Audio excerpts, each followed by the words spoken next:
Halo, bertemu lagi dengan video pembelajaran kita. Kali ini kita akan mempelajari mengenai SPT, STP, dan pemeriksaan perpajakan. Yang pertama mengenai fungsi SPT. SPT atau surat pemberitahuan merupakan surat yang digunakan oleh wajib pajak untuk melaporkan perhitungan pajaknya. Fungsi SPT dapat dijabarkan dalam beberapa aspek berikut.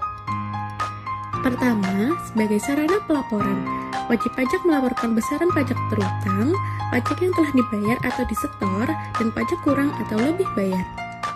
Kedua, sebagai alat pertanggungjawaban, SPT menjadi dasar bagi DJP untuk menilai kepatuhan wajib pajak. Ketiga, sebagai pemicu administrasi, penyampaian SPT memicu berbagai proses administratif seperti pemeriksaan jika SPT menunjukkan lebih bayar atau restitusi, penerbitan STP atau jika terlambat, dan penagihan jika terdapat pajak kurang bayar. Keempat, sebagai dasar penetapan, apabila wajib pajak tidak menyampaikan SPT atau menyampaikan SPT yang tidak benar, DJP berwenang menetapkan pajak secara jabatan berdasarkan pasal 13 UU KUP. Dan berikut merupakan jenis-jenis SPT dan konsekuensi hukumnya. Yang pertama mengenai SPT masa PPh, batas waktunya yaitu 20 hari setelah akhir masa pajak dengan sanksi denda yaitu 100.000. Yang kedua, SPT masa PPN dengan batas akhir bulan berikutnya dengan sanksi denda 500.000. SPT tahunan PPh-UP dengan batas waktu tanggal 31 Maret tahun berikutnya dengan sanksi denda 100.000. Dan yang terakhir, SPT tahunan PPh Badan dengan batas tanggal 30 April tahun berikutnya dengan sanksi denda Rp1.000.000.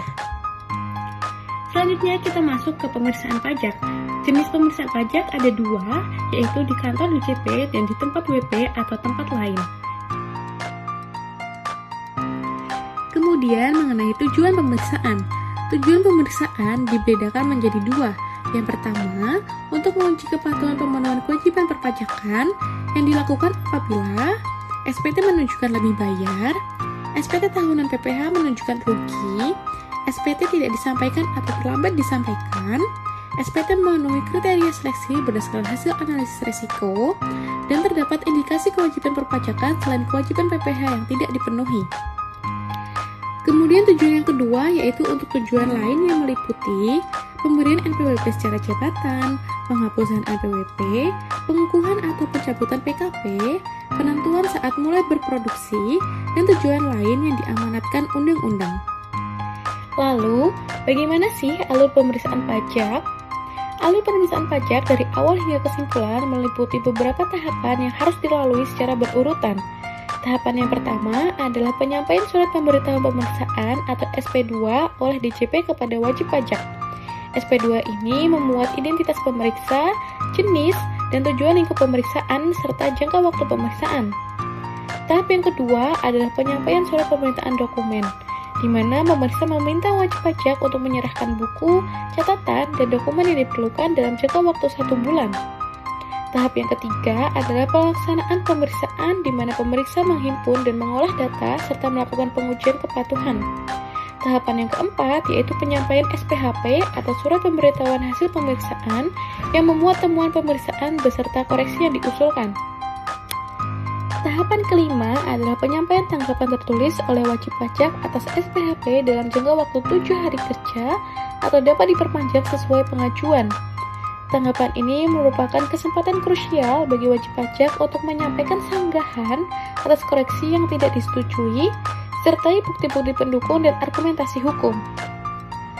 Tahapan yang keenam adalah pembahasan akhir atau closing conference antara pemeriksa dan wajib pajak untuk membahas koreksi yang masih disengketakan. Hasilnya dituangkan dalam berita acara pembahasan akhir yang ditandatangani oleh kedua belah pihak. Tahapan yang terakhir yaitu penerbitan laporan hasil pemeriksaan dan ketetapan pajak. Baik, untuk materi yang terakhir kita akan membahas mengenai STP atau surat tagihan pajak yang merupakan surat untuk melakukan tagihan pajak dan atau sanksi administrasi berupa bunga atau denda. STP ini diatur dalam pasal 14 UU KUP.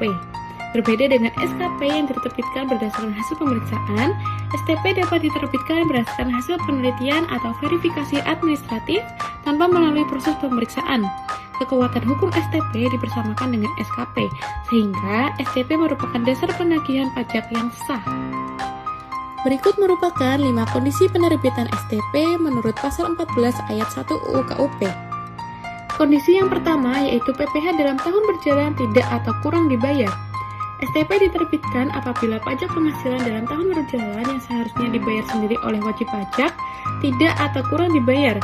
Sanksinya bunga sebesar suku bunga acuan per bulan maksimal 24 bulan dari jumlah pajak yang kurang atau terlambat dibayar.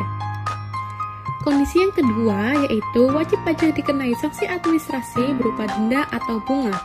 STP diterbitkan untuk menagih sanksi administrasi yang timbul dari hasil penelitian SPT, misalnya denda keterlambatan penyampaian SPT masa atau tahunan berdasarkan pasal 7 KUP. Sanksi ini bersifat otomatis berdasarkan fakta keterlambatan tanpa memerlukan pemeriksaan. Kondisi yang ketiga yaitu PKP tidak membuat faktur pajak atau membuat faktur pajak tetapi tidak tepat waktu. STP diterbitkan terhadap PKP yang tidak membuat faktur pajak atau terlambat membuat faktur pajak atas penyerahan BKP atau JKP. Sanksinya yaitu denda sebesar 1% dari DPP. Kondisi yang keempat yaitu PKP tidak mengisi faktur pajak secara lengkap. STP diterbitkan terhadap PKP yang membuat faktur pajak tetapi tidak mengisi secara lengkap sebagaimana dimaksud dalam pasal 13 ayat 5 UU PPN. Faktur pajak yang tidak lengkap dianggap tidak dibuat, sehingga sanksinya sama dengan kondisi 3 yaitu denda 1% dari DPP. Kemudian kondisi yang kelima yaitu PKP melaporkan faktur pajak yang tidak sesuai dengan masa penerbitan. STP diterbitkan kepada PKP yang melaporkan faktur pajak tidak sesuai dengan masa penerbitan faktur pajak. Sanksinya yaitu denda sebesar 2% dari DPP. Baik, selesai sudah untuk video pembelajaran kita hari ini pada modul 3. Terima kasih telah menonton, sampai jumpa di video selanjutnya.